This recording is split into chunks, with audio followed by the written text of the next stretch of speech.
Всех приветствую на своем канале, всем доброго времени суток. Огромное спасибо вам за лайк и подписку. Жду ваших комментариев. Оставьте хотя бы смайлик, мне очень важна ваша реакция.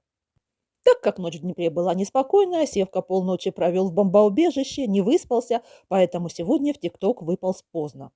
Играя с Руставели, вспомнил Юлю Торнадо. Вернее, Руставели задал ему вопрос, что же у вас там произошло? И Севка ответил, что для него ее не существует. Руставели спрашивает, точно так же, как и дед? Ну, это он имел в виду пастора Юрку. Нет, сказал Севка, с дедом я могу играть. Вот разблокирую его прямо сейчас могу, и будем играть.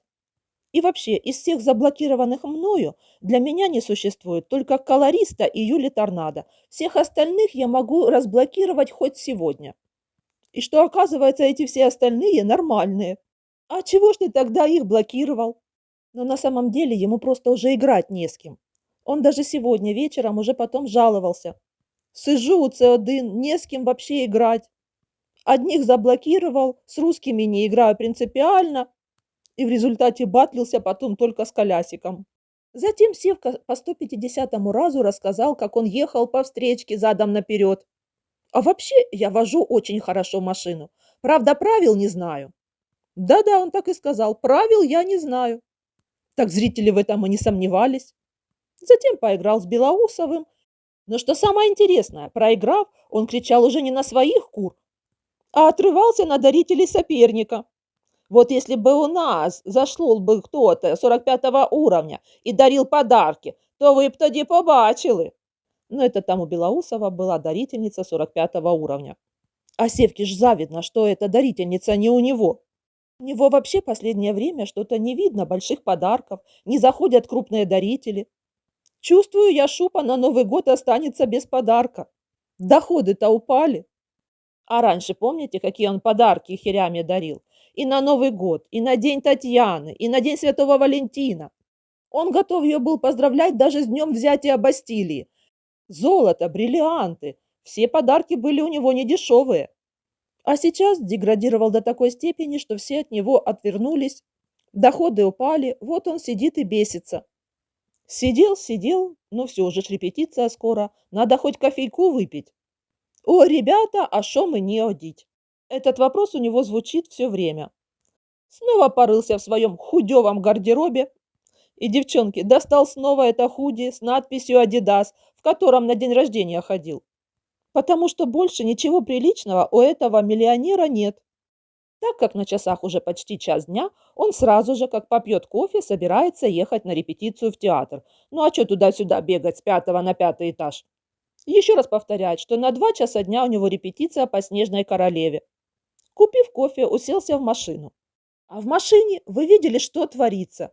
А он сам это даже подчеркивает. Ой, в мене не машина, а свинюшник на колесах. Девочки, хочу вам напомнить, это же не его машина. Это Шкода Колясика, его хавальчик в Киеве так и остался. На нем колясик рассекает. Почему Севка его не заберет, не поменяется с колясиком, неизвестно. Но, скорее всего, Митрофан отжал хавал у Севки. Махнули, так сказать, не глядя. А дальше, девчонки, что мы услышали? Начал Севка вещать о своих проблемах с глазами. Оказывается, ему даже предлагали инвалидность. Но я отказался. А теперь вот снова же у меня недавно операция была. Но не так уж и недавно. Сетчатку ему там, помните, припаивали. Так вот, говорит, нужно снова побегать по больницам, и мне дадут группу инвалидности.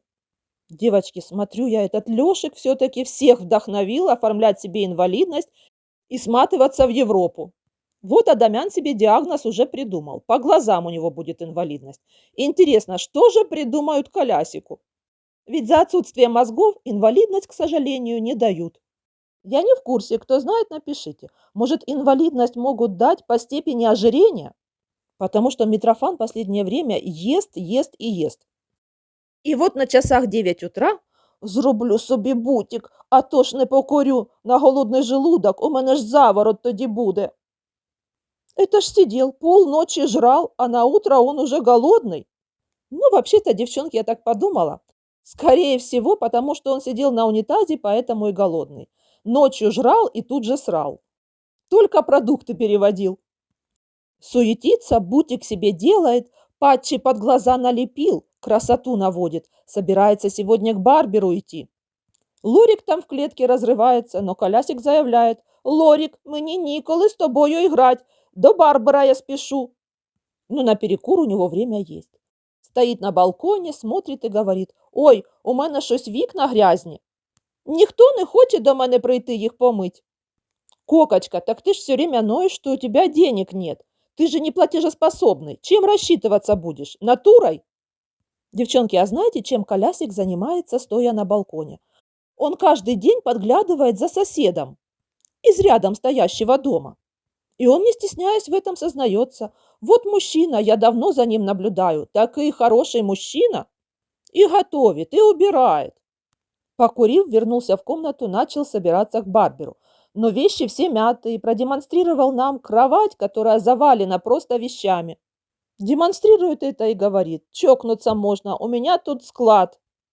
Ви ж бачите, світла нема, і я сюди вещі ставлю і ставлю. Оце в мене все глажка. Я тільки стираю, а погладить не успеваю». Девчонки, чуть не забыла. Пока Кокочка стоял на балконе, наблюдал за мужиком, он же еще рассуждал про выращивание лимона. Давал советы, говорил, как ухаживать. И вот посмотрите, какой у меня. И только зайдя в квартиру, он вспомнил, что у него-то, оказывается, не лимон, а апельсин. А тут в квартире Лорик с Айгаком орут в два голоса. Как Колясик прикрикнул: «Тихо! Мне еще худи надо погладить!» И давай рыться в этой куче вещей, худи искать.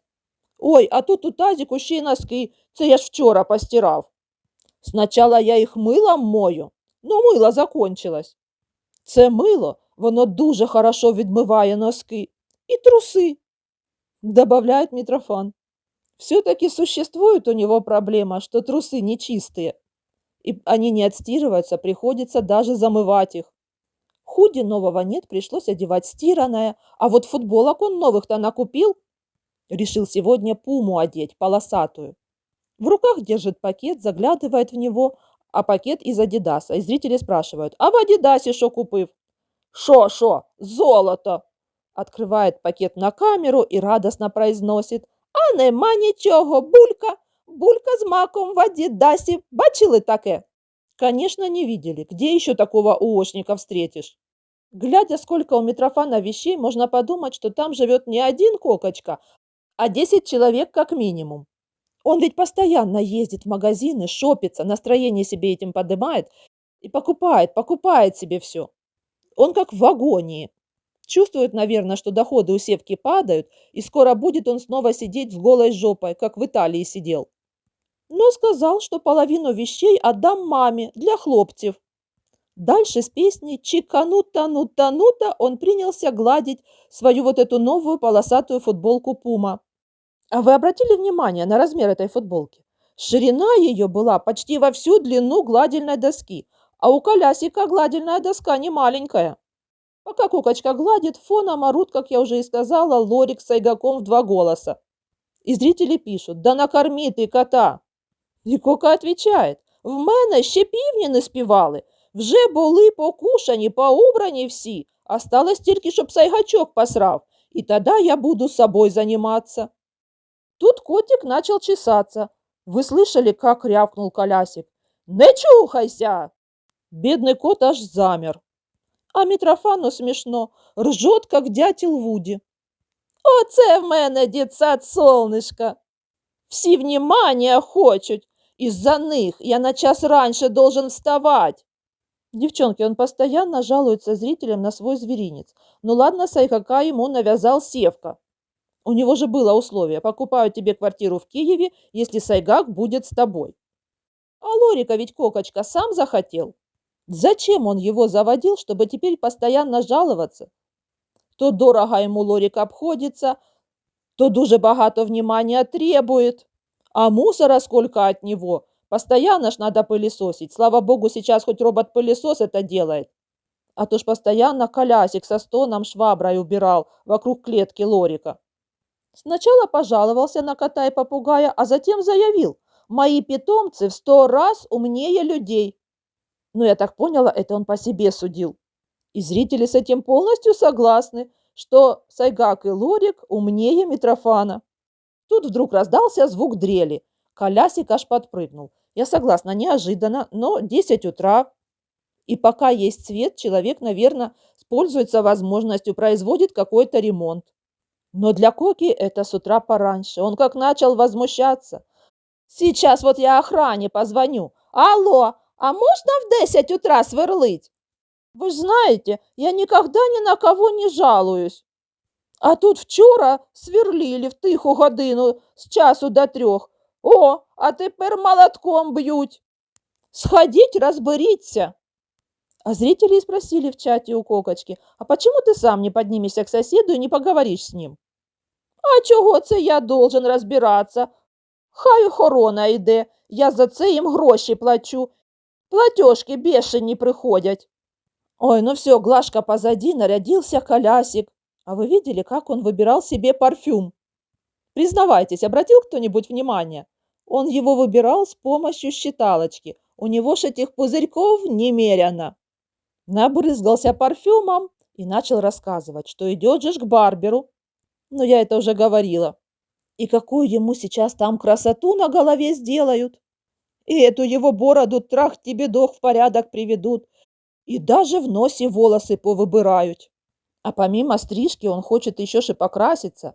Краску берет с собой, показывает зрителям, потому что там поинтересовались. Вот такая краска стоит 550 или 600 гривен. А пока запомніть мене зараз і подивитись, який я прийду від барбера. И тычет свою морду в камеру, чтоб люди ж хорошо запомнили. А там даже сквозь фильтры видны уже заломы. И Колясик говорит, ой, це ж мені ще ботокс надо срочно уколоть. Ну, до Нового года, наверное, уже не успею. Позвоню доктору Ярику, договорюсь. А то, що це бачите, на лбу у меня заломчик.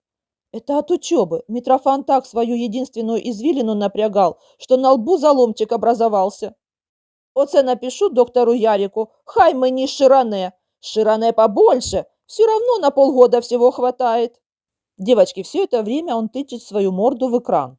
И вдруг восклицает, ой, оце в мене в носі козявка, не дивіться, не дивіться. Отодвинулся, слава богу, от камеры, демонстрирует себя в полный рост.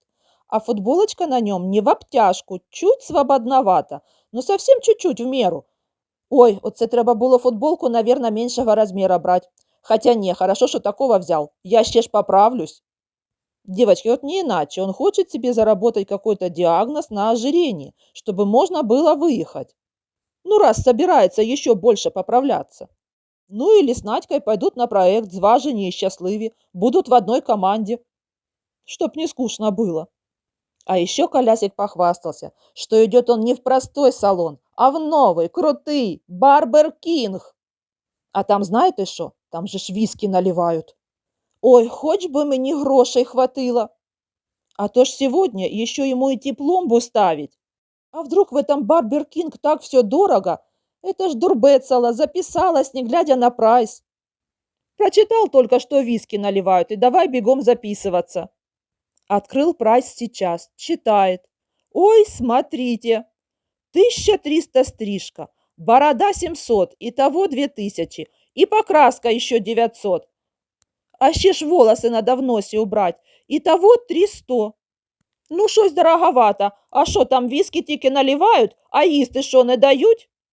Не, Кокочка, їсти не дають, разве что губозакаточную машинку могут выдать.